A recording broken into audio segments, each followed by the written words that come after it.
سب سے پہلے قرآن کی آیت ہے 29ویں پارے میں بھی ہے, 28 اس میں قد افلح المؤمنون جو سورہ مومنون ہے اس میں بھی ہے کہ اللہ نے فرمایا زوجہ کے علاوہ کوئی بھی راستہ اختیار کرتا ہے فاولئک ھم العادون. اور اس میں الفاظ دیکھو فمن ابتغى وراء ذلک, ذالک جو ہے نا یہ بلاغت ہے, ذالک اس میں اشارہ ہے, جب ہاتھ سے اشارہ کرتے ہیں نا اس وقت کہا جاتا ہے. گویا اللہ تعالیٰ آپ کو آپ کی زوجہ کی طرف اشارہ کر کے کہہ رہا ہے کہ یہ جو بیوی ہے نا, بیوی کے یہ والا آپشن, اس کے علاوہ آپ کے پاس کوئی دوسرا آپشن نہیں ہے. اشارہ کر دیا. اس میں اور بلاغت ہے کہ یہ اسی میں بند ہے, آپ کے پاس اپنی خواہش پوری کرنے کے باقی تمام دروازے بند.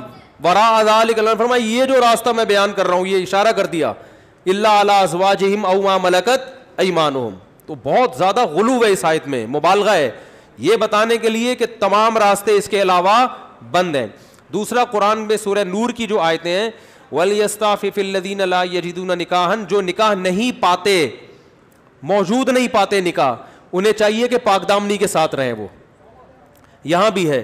اور نکاح موجود نہ پانے کا مطلب کیا ہے کہ آپ کی مالی حیثیت ایسی ہے کہ اس کے حساب سے آپ کو کوئی رشتہ دینے کے لیے تیار نہیں ہے. تیسری آیت 5ویں پارے کی ابتدائی آیتیں ہیں, اس میں اللہ نے فرمایا کہ جو آزاد عورت سے نکاح کی طاقت نہیں رکھتا وہ کسی کی باندی سے نکاح کر لے.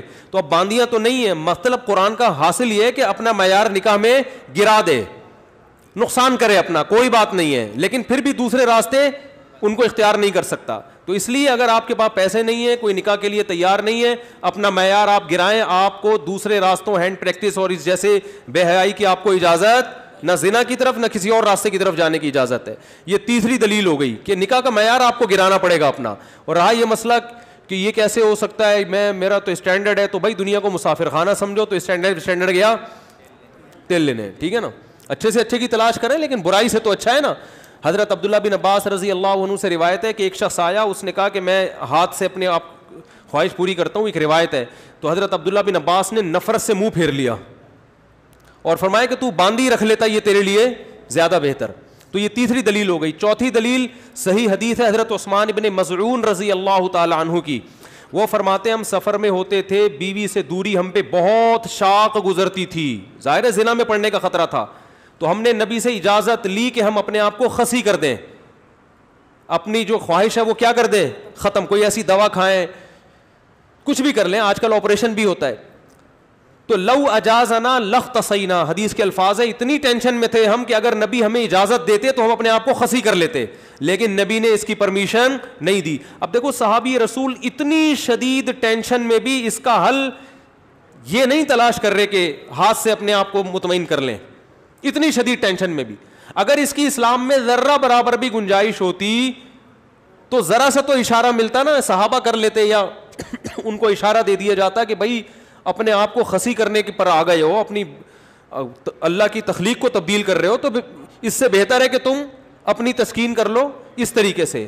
اس کی پرمیشن کا کہیں تذکرہ نہیں ملتا. اس کا مطلب ہے کہ اس نبی نے وہاں کیا فرمایا صحابی کو, نہانا عن التبتل, نبی نے فرمایا نکاح سے دور بھاگنے سے منع کیا. تو فرمایا نا نا نا نا نا تزوج الودود الولود, فرمایا یہ اللہ نے خواہش اس لیے رکھی ہے کہ تم نکاح کی طرف کیا ہو جاؤ, مجبور ہو جاؤ. یہ کتنے دلائل ہو گئے, بولو نا بھائی, 4 دلائل ہو گئے. اور بھی بہت کچھ ہے اس پہ بولنے کے لیے, میں مختصر بات سمیٹ رہا ہوں. اصل میں لوگ جو یہ کہتے ہیں نا کہ یار ہم مجبور ہیں تو کیا کریں ہم, یہ تو خواہش اتنی جب مسلط ہو جاتی ہے ہمارے اوپر, یہ تو اس سے جسم کو بھی نقصان ہوتا ہے, مینٹلی بھی آدمی ڈسٹرب ہوتا ہے. تو یاد رکھو یہ اللہ نے آپ پر اتنی زبردست خواہش اس لیے مسلط کی ہے تاکہ آپ نہ چاہتے ہوئے بھی شادی پر مجبور ہو جائیں, اور شادی میں فطرت آپ کے دلائل ماننے کے لیے تیار نہیں ہے. یہ جو آتے ہیں میرے پاس پیسے نہیں ہے تو ایکچولی ابھی ایجوکیشن, ایکچولی ابھی یہ, فطرت اس چیز سے متاثر نہیں ہے. فطرت کہتی ہے آپ کے دلائل کیا ہیں, غلط ہیں. اگر یہ اللہ مسلط نہ کرتے نا مردوں پہ یہ شہوت, تو میرا خیال ہے کوئی 70 سال میں جا کے بھی لوگ شادی نہ کرتے. تو قدرت کا ایک نظام ہے, قدرت ایک سسٹم کے تحت لوگوں کو چلانا چاہتی ہے. اس کا فائدہ یہ ہوگا کہ آپ نہ چاہتے ہوئے کم خاندان کی لڑکیوں سے شادی پر مجبور ہوگے, ان کو گھر ملے گا. اگر مجھ زنی کی اجازت دے دی جائے, مجھے تھوڑی لینگویج صاف استعمال کرنی پڑ رہی ہے, بہت معذرت, مجبوری ہے. اگر اس کی اجازت دے دی جائے تو لوگ نکاح میں کیا کریں گے؟ تاخیر. نقصان کس کا ہوگا؟ لڑکیوں کا. لڑکیاں بھی پھر ہینڈ پریکٹس کریں گی جو کہ کر رہی ہیں, وہ بھی مجبور ہوں گی. تو اسلام نے آپ پر, اللہ نے آپ کے اوپر یہ شہوت اسی لیے مسلط کی ہے کہ یہ آپ کا یہ آپشنل نہیں رہے نکاح, بلکہ آپ کی باڈی کی ریکوائرمنٹ بن جائے کہ بھئی یہ تو کرنا ہی کرنا ہے. اور اس کا فائدہ کس کو ہوگا؟ عورت کو. بات آ رہی ہے سمجھ میں؟ اس کا گھر بسے گا. تو اگر اس کی اجازت دے دی جائے, بھائی ایجوکیشن کا ہے بھی تو, تعلیم ہے بھی تو, ایکچولی تو نتیجہ لڑکیوں کا کیا ہوگا؟ بیڑا غرق ہوگا, جو کہ ہو رہا ہے. آپ کہہ سکتے ہیں وہ بھی تعلیم حاصل کریں, ہم بھی حاصل کریں, تو بات یہ کتنی تعلیم حاصل کر لیں گی؟ اور اگر کر بھی لیں گی تو فطرت کا کوئی آلٹرنیٹ نہیں ہوتا, نیچر کا متبادل نہیں ہے. جو چیز آپ کی باڈی کی ریکوائرمنٹ ہے اس کو بہرحال پورا کرنا ہے. دیکھو اگر آپ کے پاس ایجوکیشن کی وجہ سے کھانے کا ٹائم نہیں ہے, آپ مصروف ہیں جس کی وجہ سے کھانے کا ٹائم نہیں ہے, تو کیا پیٹ آپ کو بھوک لگانا چھوڑ دے گا؟ ہے بھائی؟ یا کوئی ڈاکٹر یہ فتویٰ دے دے گا کہ چونکہ آپ کے پاس کھانے کا ٹائم نہیں ہے لہذا آپ اگر نہیں بھی کھائیں گے تو صحت کو نقصان نہیں ہوگا؟ کوئی بھی سمجھدار ڈاکٹر ہوگا وہ کہے گا بھائی آپ کے پاس ٹائم ہو یا نہ ہو آپ کے باپ کو بھی کھانا پڑے گا آپ کو, ورنہ باڈی کا نقصان ہوگا. تو یاد رکھو, جس طرح روٹی ضروری ہے مرد کے لیے اسی طرح عورت, اور عورت کے لیے اسی طرح مرد ضروری, باڈی کی ریکوائرمنٹ ہے. تو اسلام چونکہ نیچر کے خلاف نہیں چلاتا آپ کو, اس لیے اسلام نے تمام راستے بند کر دیے خواہش پوری کرنے کے, کیونکہ وہ سارے ان میں سے کوئی بھی نیچرل نہیں ہے. صرف ایک ہی نیچرل ہے کہ مرد کا کانٹیکٹ عورت سے اور عورت کا مرد سے, اس کے علاوہ کوئی نیچرل نہیں ہے. ہاں ایک آخر میں بات ضرور کہوں گا, ڈاکٹر ذاکر نائک صاحب اللہ ان کی عمر میں برکت دے, انہوں نے یہ کہا ہے کہ زنا سے بچنے کے لیے اگر کوئی یہ عمل کرتا ہے تو شاید مستحب ہو.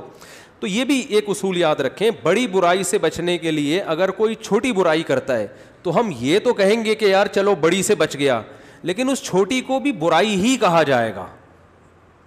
کوئی اگر ہیروئن کا عادی ہے, ہم اسے ہیروئن چھڑوانے کے لیے چرس پہ لے آتے ہیں کہ یار چلو اس سے تو بچے گا نا, اب ایک دم تو نہیں چھوڑ سکتا. تو یہ اس عمل کی یوں تو تعریف کی جائے گی کہ یار چلو اس برائی سے بچ گیا, لیکن اس کی بیس پہ چرس کو آپ یہ کہہ دیں, شروع کر دیں کہ چرس جائز ہے یا وہ بھی کوئی افضل چیز ہے, اس کی پھر بھی اجازت نہیں ہوگی. تو اصل راستہ یہی ہے کہ کسی کو زنا کا خطرہ ہے, بھاگے وہاں سے بس, اور وہ کس کی طرف لپکے؟ نکاح کی طرف لپکے, معیار اپنا گرائے. اور پھر بھی نکاح نہیں ہوتا تو روزے رکھے کثرت سے تاکہ جسمانی قوت ٹوٹے. اور آخری بات یہ کہ یہ جو عمل ہے ہینڈ پریکٹس کا, یہ زنا سے انسان کو بچاتا بھی نہیں ہے. یہ بھی 100% غلط ہے کہ اس کے کرنے سے آدمی زنا سے بچ جاتا ہے, کیونکہ اس میں آدمی کی ڈیزائر پوری طرح پوری نہیں ہوتی, اس کی ٹھڑک بڑھتی ہے, کم نہیں ہوتی. اگر کوئی زنا یہ کام کر بھی لے نا پھر بھی زنا کی طرف لپکے, بلکہ اور زیادہ لپکے گا, کیونکہ یہ خواہش نفس ایسی چیز ہے کہ یہ پوری کرنے سے بڑھتی ہے. آپ کے جو دل کی خواہش ہے نا, نفس کی خواہش, یہ پورا کرنے سے کم نہیں ہوتی بلکہ بڑھتی ہے. جو اپنے آپ کو روکتے ہیں تو ان میں تو کنٹرول میں رہتی ہے, جو نہیں روکتے ان کے کنٹرول سے باہر ہوتی ہے. یہ تو یہ حل بھی نہیں ہے, یعنی میڈیکلی بھی یہ حل نہیں ہے زنا سے بچنے کا کہ یہ کام کرو. جو جتنے بڑے بڑے زانی ہیں پہلے انہوں نے یہ کام کیا ہے, اس کے بعد جا کے زنا کی طرف گئے ہیں, اور جنہوں نے اپنے آپ کو اس عمل سے بچا لیا وہ زنا سے بھی بچے رہتے ہیں. تو زنا سے بچنے کا جو قرآن میں اور احادیث میں ہمیں طریقہ ملتا ہے, جیسے یوسف علیہ السلام تھے, ان کو عورت نے دعوت دی زنا کی, وہ بھاگے ہیں, بس نکلنے کی کوشش کی انہوں نے وہاں سے. تو اصل حل اس کا یہ ہے. اور آخری بات یہ کہ یہ میں مانتا ہوں بہت سارے نوجوانوں کے حالات سامنے آئے ہیں جو اس لت, اچھا یہ بھی ایک فالٹ ہے اس میں کہ یہ عمل ایک دفعہ ہوتا نہیں ہے. آپ جو نوجوانوں کی ہسٹری جمع کریں نا, تو ایسا نہیں ہوتا کہ جس نے ایک دفعہ کیا تو بس زندگی میں ایک ہی دفعہ کیا کہ یار بہت زیادہ مجبور ہو گیا تھا تو یہ عمل کر لیا. نا نا نا نا, جس نے ایک دفعہ کیا وہ دن میں 10 دفعہ بھی کرتا ہے پھر یہ عمل. اس کو ایسی حص اس کی بڑھ جاتی ہے اور ٹھڑک بڑھ جاتی ہے کہ پھر یہ معاملہ اس کے کنٹرول سے باہر نکل جائے. وہ 100 بار توبہ کرے گا, 100 بار توبہ توڑے گا وہ. تو یہ پریکٹیکلی بھی ممکن نہیں ہے کہ کوئی اپنے آپ کو بچانے کے لیے ایک دفعہ یہ عمل کر لیا تو اب سکون میں آ گیا. نا نا نا نا, میرے پاس جو نوجوان آتے ہیں ان کی ہسٹری میں آپ کو بتاؤں, وہ کیا کچھ, ایک صاحب کی 2 بیوی. اچھا ہاں یہ بھی بتا دوں, جب یہ لت زیادہ پڑتی ہے تو پھر یہ بیماری شادی کے بعد بھی نہیں چھوٹتی, یہ بھی ذہن میں رکھیں. ایک صاحب, میں نے جو زندگی میں سب سے پہلا فتویٰ لکھا ہے نا وہ کیا تھا, آپ حیران ہوں گے. یہ 1999 میں سوال آیا, ایک آدمی کی 2 بیویاں, اسے نکاح سے پہلے اس کی عادت پڑ گئی, یہی سوچ کے کہ یار ابھی اپنے آپ کو ٹھنڈا کر لیتا ہوں, تسکین کر لیتا ہوں, برائی سے بچ جاؤں گا, یہ ہو جائے گا وہ ہو جائے گا.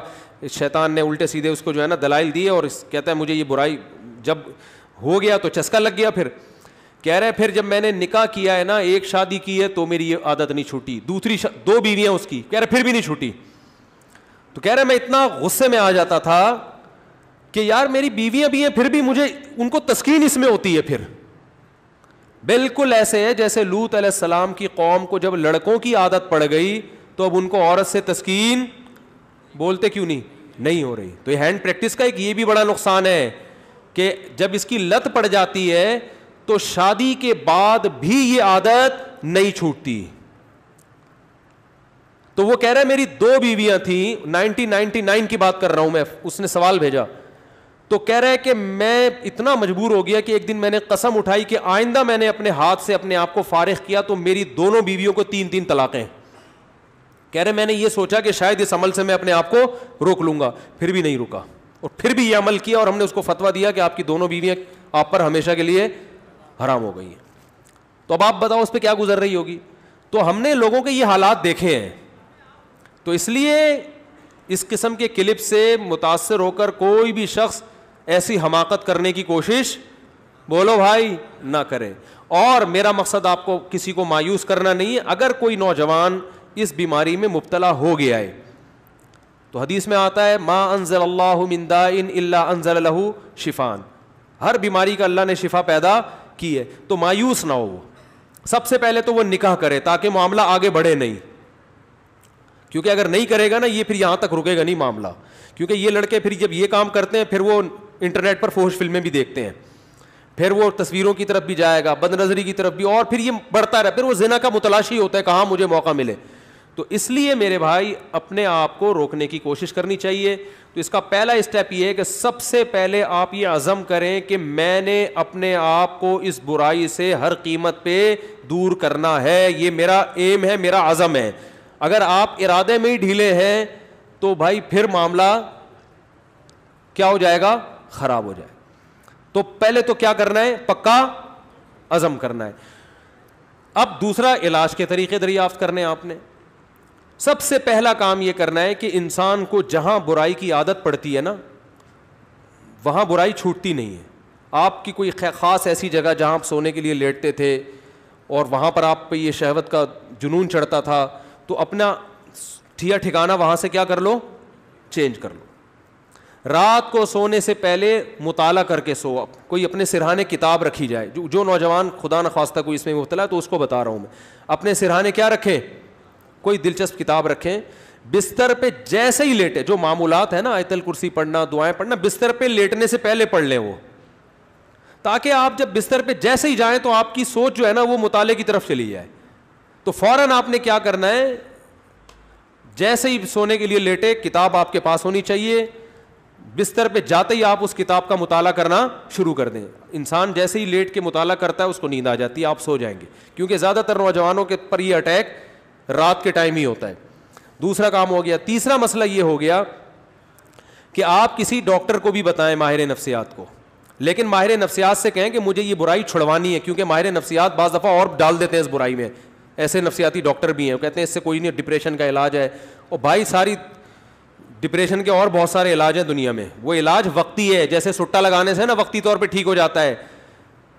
تو اب یہ بیوقوفی ہے نا کہ سٹے لگا کے ڈپریشن کا علاج, اس سے ڈپریشن بڑھتی ہے, کم نہیں ہوتی. وقتی کم ہوگی, اگلے دن اس سے بڑا اٹیک ہوگا آپ کے اوپر, سارا دن پھر یہی کرتا رہے گا. ایسے ایسے لڑکے آ کے بتاتے ہیں کہ آدمی حیران ہوتا ہے, یار تمہاری ہڈیوں میں اتنا جوس کہاں سے آیا, تم مر کے ختم ہو جاؤ گے اللہ کے بندو. تو وہ یہی کرتے رہتے ہیں ڈپریشن. تو ماہر نفسیات بھی الو سب کچھ سب کو نہیں پتا ہوتا.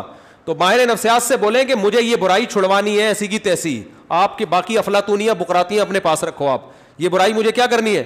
تو نفسیاتی بھی ٹوٹکے ہوتے ہیں, کچھ طریقے ہوتے ہیں. کوئی ماہر ڈاکٹر ہوگا انشاءاللہ آپ کو ایسے طریقے بتائے گا, ایسے ٹوٹکے بتائے گا, ایسی تدبیریں بتائے گا کہ آہستہ آہستہ یہ برائی آپ سے انشاءاللہ چھوٹ جائے گی. اور ایک اور کام, دعا بھی مانگنی ہے, کسی شیخ سے اصلاحی تعلق بھی قائم کرو, ان کو بھی بتاؤ اپنی بیماری.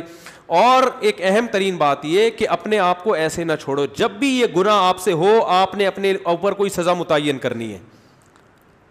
2 روزے 3 روزے یا 1 روزہ یا 1 ہفتے کا روزہ, یہ سزا دینی ہے اپنے آپ کو. وہ ہر آدمی کا کے حساب سے مختلف ہوتی ہے. صدقہ بھی کرنا ہے, تاکہ اس کا فائدہ یہ ہوگا کہ دیکھو یہ ایک دم نہیں چھوٹتا گناہ, یہ آہستہ آہستہ ہی چھوٹے گا. اس لیے مایوس نہیں ہونا کہ اتنے سارے ٹوٹکے اختیار کیے پھر گناہ ہو گیا, تو پھر شیطان مایوس کرتا ہے بھائی تیرے بس کا کام نہیں ہے. کوئی بات نہیں یار, ٹھنی اس سے ہے دشمنی عمر بھر کی, کبھی وہ دبا لے کبھی تو دبا لے. شیطان کو حضرت مظلوم نے فرمایا کہ کبھی شیطان تجھے پٹک دے گا نیچے, کبھی کبھار تو بھی تو شیطان کو پٹکے گا نا, تو پھٹا چلتا رہے گا قیامت تک, کوئی مسئلہ نہیں ہے. تو کیا کرنا ہے, جب بھی یہ گناہ ہو جائے 2 رکعت پڑھ کے توبہ کرنی ہے, اللہ سے معافی مانگنا ہے, اور اپنے آپ کو کوئی سزا دینی ہے صدقہ کے ذریعے یا روزے کے. سب سے بہتر سزا روزہ ہے, صدقے سے اتنا فائدہ نہیں ہوتا, روزے سے اس میں زیادہ فائدہ ہوتا ہے. تو روزہ رکھے, کیونکہ نفس کو خوش کیا ہے, تو اپنے نفس کو جب تکلیف دے گا بھوکا پیاسا رکھے, تو یہ اس میں نفس کو جو ہے نا, آپ کے جو دل ہے اس کی چاہتوں کو چترول لگتے ہیں ٹائٹ طریقے سے روزہ رکھنے سے. تو اپنے من کو خوش کیا نا اس نے حرام طریقے سے, تو روزہ رکھ کے اپنے من ہی کو ٹینشن دے گا یہ. تو روزہ رکھنا بہت زبردست اس کا ایک علاج ہے. تو کیا کرنا ہے, جب بھی یہ جرم ہو جائے تو روزہ رکھ کے اس کی تلافی کرنی ہے. اس کا پھر نہیں بھی چھوٹتا تو ٹینشن نہیں لینی, آپ نے اپنے قوائف پورے کر دیے. اور آخری بات یہ کہ روزانہ ایکسرسائز کا معمول بناؤ. جب آپ صبح جاگنگ کرو گے, شام کو جم جاؤ گے, تو پھر آپ دیکھو گے ڈولے شولے نکل رہے ہیں اور جناب طاقت آ رہی ہے, تو نفسیاتی طور پر انسان پھر غیر اخلاقی سرگرمیوں سے دور ہو جاتا ہے خود بخود, کہ یار میں ایک طرف اتنا اپنی باڈی کا خیال کر رہا ہوں, اسی طرف اپنی صحت کو برباد کر رہا ہوں میں, ہے بھائی. اب میری ساری انرجی جو یوٹیلائز ہو رہی ہے تو ناجائز چیزوں میں ہو رہی ہے. تو یہ لاشعوری طور پر جب انسان مفید کاموں کی طرف آتا ہے تو نیگیٹو سوچ اس کی خود بخود, بولتے کیوں نہیں بھائی, کبھی کسی ہیروئنچی کو جم جاتے ہوئے دیکھا آپ نے؟ وہ نہیں جاتا, کہتا ہے ابے جاؤ باڈی کی ایسی کی تیسی, مزہ تو آ رہا ہے نا چھٹا لگانے میں. تو جو جم جائے گا وہ ہیروئن نہیں پیے گا, جو ہیروئن پیے گا وہ جم نہیں جائے گا. تو اسی طرح جم جانے والے بھی اکثر ان برائیوں سے بچ جاتے ہیں, اور اس برائی سے بچنے کا بہت فائدہ ہے دنیا میں بھی آخرت میں بھی. دنیاوی فائدے کیا ہیں وہ پھر کبھی انشاءاللہ کسی اور وقت بتائیں گے, اخروی فائدے تو ہیں ہی بہرحال. لیکن میں نے آپ کو بتایا اس میں مایوس نہیں ہونا, یہ چیزیں جلدی نہیں چھوٹتی. ایک چیز کی لت اگر پڑ چکی ہو تو پھر ٹائم لگتا ہے چیزوں کو چھوٹنے میں, لیکن لڑتے رہنا ہے زندگی بھر. ہتھیار ڈال کے بیٹھنا نہیں ہے کہ نہیں بھائی اب تو ڈاکٹر فلاں نے بھی کہہ دیا تو فلاں ڈاکٹر نے بھی. ایک لڑکے کو ڈاکٹر نے خود اس مرض میں ڈالا ہے, وہ بچتا تھا ان چیزوں سے, ڈاکٹر کے پاس گیا, ڈاکٹر نے کہا کوئی حرج نہیں ہے اس میں, کر لو, کوئی میڈیکلی کوئی نقصان نہیں ہے. میڈیکلی بھی نقصان ہے, حقیقت ہے, یہ کہنا کہ میڈیکلی نقصان نہیں غلط ہے, اور ذہنی طور پر تو بہت نقصان ہے. دیکھو لوط علیہ السلام کی قوم جو برائی کرتی تھی اس سے میڈیکلی کوئی نقصان نہیں تھا, لیکن وہ بیچارے نکاح کے قابل رہے نہیں. وہ کہنے ما لنا فی بناتک من حق, اے لوط ہمیں عورت سے نکاح میں دلچسپی ہی ختم ہو گئی ہے. تو یہ کتنا بڑا نقصان ہے کہ نہیں ہے. تو جو لوگ لڑکوں کے عادی ہو جاتے ہیں ان کو عورت میں دلچسپی ختم. اب میڈیکلی تو سب کچھ صحیح ہے, آئرن بھی صحیح ہے اور جناب پوٹاشیم میگنیشیم سب کچھ صحیح ہے, تو باڈی کو تو کچھ بھی نہیں ہوا, کھوپڑی آؤٹ ہو گئی. تو یہ جو حرکت ہے نا ہینڈ پریکٹس, اس سے بھی انسان مینٹلی کیا ہو جاتا ہے, بہت ڈسٹرب ہوتا ہے, جس سے جو نیچرل ایک پروسیس قدرت نے رکھا ہے, خدا نے رکھا ہے, وہ بہت برے طریقے سے متاثر ہوتا ہے اس عمل سے. تو اس لیے اپنے آپ کو ان تمام ایکٹیویٹیز سے بچا کے رکھنا چاہیے. اور پاک دامنی والی زندگی وہ یہی ہے کہ جلد سے جلد, میں تو کہتا ہوں لڑکا بالغ ہو, ماں باپ کو چاہیے فوراً شادی کر دو, اس کی اس طرف اس کو آنے ہی نہ دو. اور اس کے غلط ہونے کی ایک بڑی دلیل یہ بھی ہے کہ جس نوجوان نے دوسروں سے نہ سنا ہو یا بروقت شادی ہو گئی ہو, وہ کبھی یہ کام نہیں کرتا, اس کا کبھی دماغ جائے گا ہی نہیں.